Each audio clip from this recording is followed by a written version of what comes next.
God will transform your problems into miracles.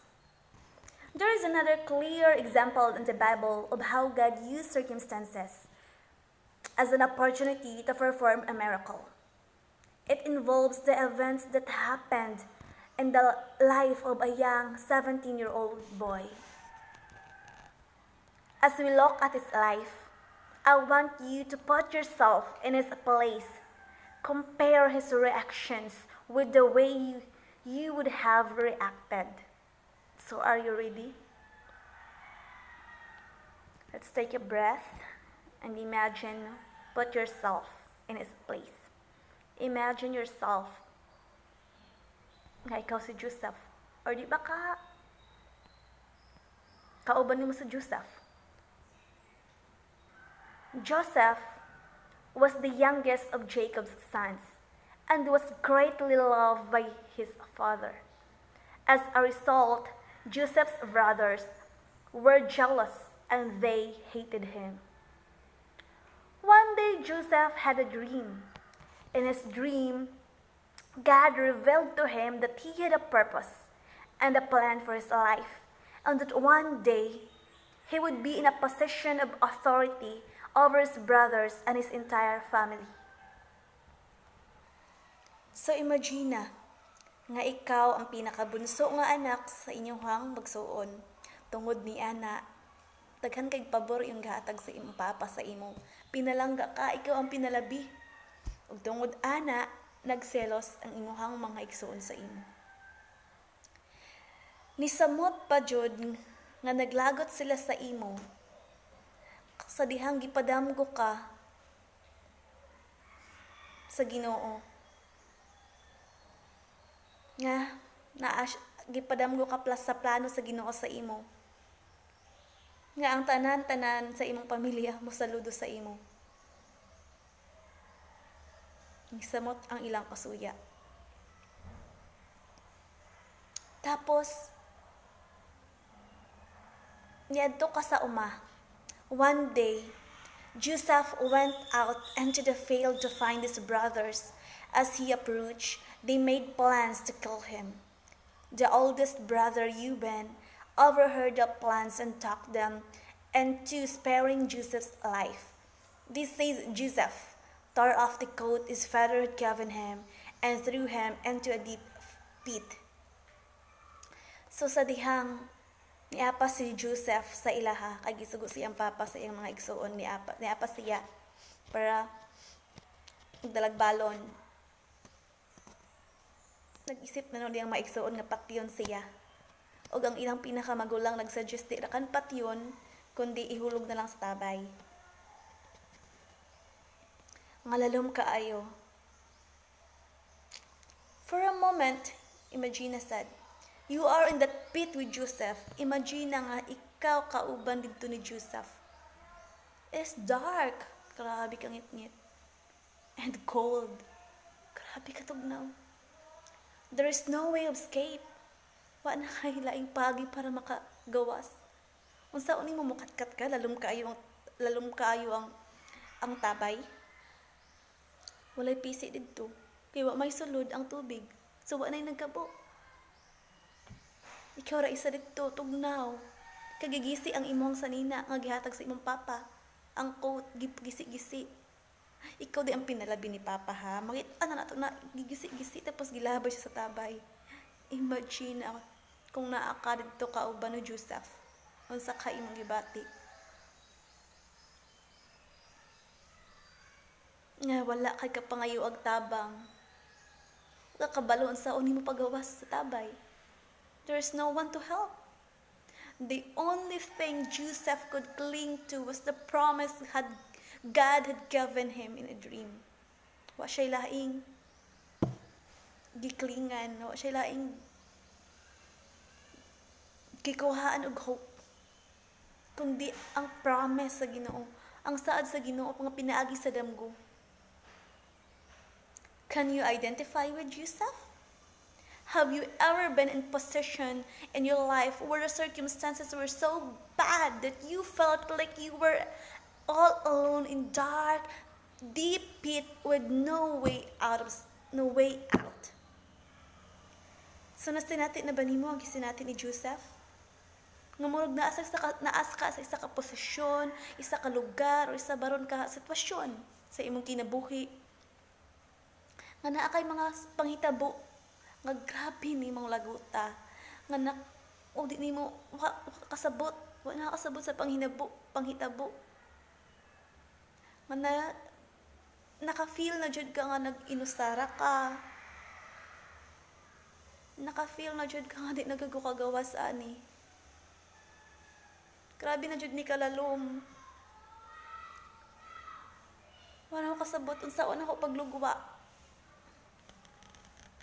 Perhaps God has given you a specific promise, or maybe He has placed a special calling upon your life, and Satan has placed obstacles and circumstances in your way in an effort to hinder you from receiving and the fulfillment of that promise. Don't give up. Joseph didn't give up. He held onto his promise. Diba? Gigunitan niya ang promise nga gi-reveal sa iya sa Ginoo through dream. Wa siya ni give up. Wa siya nawadag paglaom. Kabalo siya. Nga gi-place lang ni Satan ang obstacles, ang circumstances sa iyang kinabuhi karon aron i-hinder ang plan sa Ginoo siyang kinabuhi. From that pit, Joseph was sold into slavery and taken into the land of Egypt. Dito pa jud sa tabay, imbisag nakuha na siya, na-rescue na siya. Gibaligya pa jud siya. Sa isa pa, sa mga tao nga di niya kaila. Naabot siya sa isa ka lugar nga wala man siya kaila. Nga wa siya na swito anang lugara. Imagine kung sa imuhang i-react kaya. Nakaingon ka, okay naman tana to kay na kuha na ko. Pero napot pa siya ko diri. Okay na lang. Kay maka-adjust ra ka. Most people would have become confused and afraid.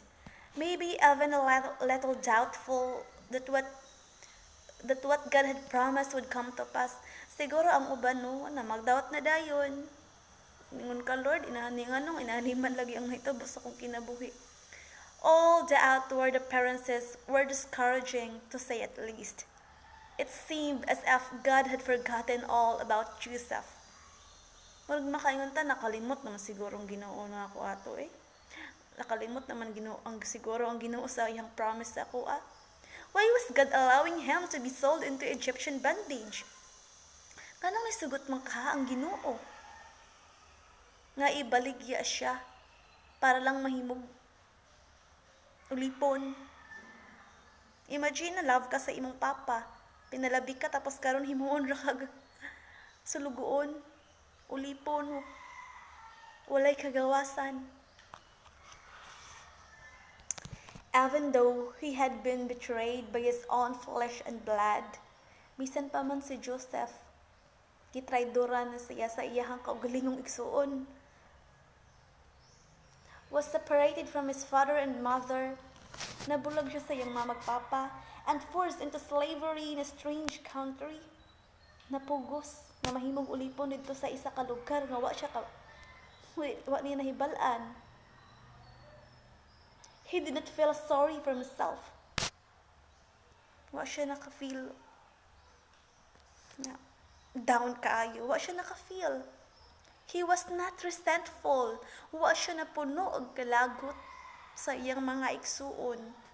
He did not try to take matters into his own hands. Wala siya ni-escape dito He simply trusted God and held onto his promise. Isalig lang siya sa Diyos. Nang Ginoo maghimo og milagro. He saw his circumstances as an opportunity for God to work a miracle and fulfill his promise to him. iyahaning gitan-aw ang iyahang pagsulay, ang nahitabo siyang kinabuhi nga isa ka opportunity sa Ginoo nga makahimog milagro o ang promise sa Ginoo matuman sa iyang kinabuhi. God was with Joseph and was using his circumstances for his good. Everything he did prospered, and he was given the position of officer in the house of an officer of Pharaoh. Then, just when everything seemed to be going well, Joseph was falsely accused by his master's wife of trying to take advantage of her. He was bound and thrown into prison. First, at a pit, then Egyptian slavery, and now prison. How would you have reacted to these circumstances? Di ba? Makay ka, pagtuon ako, Lord, nga na, okay na anang solusyon, pero nanganganap ko sa prisuhan, Lord.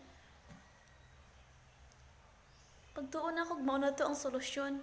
Pero nga nang problema ramang gihapon. Di ba, prison, binilanggo ka. Nagtarong ra ka, gibuhat ra nimo ang good sa mata sa Ginoo. Nga, naay isa ka ba diri sige kuan nga, uy, kanang lie with me, di ba? Dulog sa ako pero na-refuse siya kay ops, minyo na ka, ops, sala na sa Ginoo, gi-follow lang nimo ang sugo sa Ginoo. Pero gipasangin lang noon ka nga nag-rape, nga hapit ka nga rape po nimo siya. Di ba? O ang imong amo wala man lang nakinig sa imuha, despite gibuhat nimo ang tanan nga pagka-good. There's kalibutan nituo pagud imong amo sa mga sa mga pangilad. So imagine yourself. Have you ever gone through difficult times until finally it seems God is beginning to pour out His blessings upon you only to have another problem or tragedy arise? If you have, you can imagine how Joseph felt. So kung nahitabo na sa imuha nga, pagtuon nimo, okay na, blessings na ni, solusyon na sa akong problema. Pero nahitabo noon, nga lahi pa. Sumaupod na ang na-feel ni Joseph. God was with Joseph in the prison and gave him favor with the keeper of the prison. So si Joseph, always niya acknowledge nga ang Ginoo nag-uban sa iya. Ug ang Ginoo jud nag-uban sa iya, bisan pa man sa prisuhan, ug gitaghan siya pabor didto sa prisuhan. Even in prison, God caused Joseph to prosper. Bisan pag naa siya sa prisuhan, gipa-prosper siya, gipa-promote siya sa Ginoo. He did not give up hope. Wa siya nawad-ag pag-asa. He held onto the promise he had received from God. Gikupta niya ang promise, ang pangako nga gihatag sa Ginoo sa iyaha. After 2 years long in prison, God brought Joseph out. Duha ka tuig siya sa prisuhan. And once again, he was elevated to a position of power and authority. He was made second in command to the Pharaoh. So imagine na, daghan kay siya pusulay na abot siya dito sa pinakailalom. Sa pit, sa slavery, sa prisuhan, ug karon kay gi-always man niya gi-acknowledge nga Ginoo naguban sa iya, ang Ginoo kakampi niya. So niya nagkalit si Joseph. After 13 years, diba? So duha ka tuig sa prisuhan, ug nahimo na siya second sa rank sa Pharaoh, ikaduha sa hari. After 13 years, the promise God gave Joseph in a dream when he was 17 years old came to pass. Imagine 13 ka tuig kadugay, no? 13 ka tuig. Daghan na kay dihita buato. O sa panatuman ang promise sa Ginoo nga gihatag niya ka Joseph pinagi sa damgo. Because of the famine that was in the land, Joseph's brother were first to come to Egypt to buy grain. They came and bowed down before him, just as God had shown him they would. God did not take Joseph immediately out of his circumstances. He made Joseph victorious in his circumstances and used Joseph's circumstances for his good. So natuman ra. So imagine 13 years, that's a long wait. So kung wala pa man ang imuhang dreams wa pa naabot sa imo karon, imong prayers panahitabo karon, don't give up. No? Never stop doing good. Never stop acknowledging that God is in your side, that God is with you.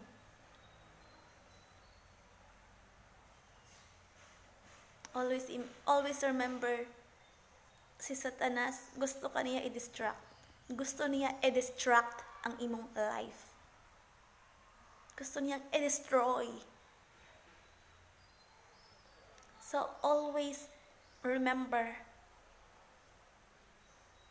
that dili na siya. Our life is not automatic. Na step by step nga process ang Ginoo. Kay gusto po na niya nga ma-process po di mo imong heart.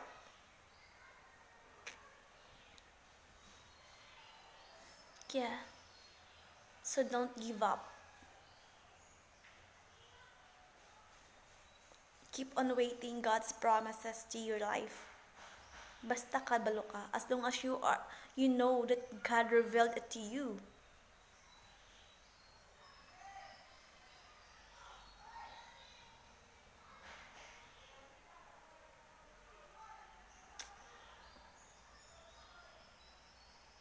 So always keep your eyes to God.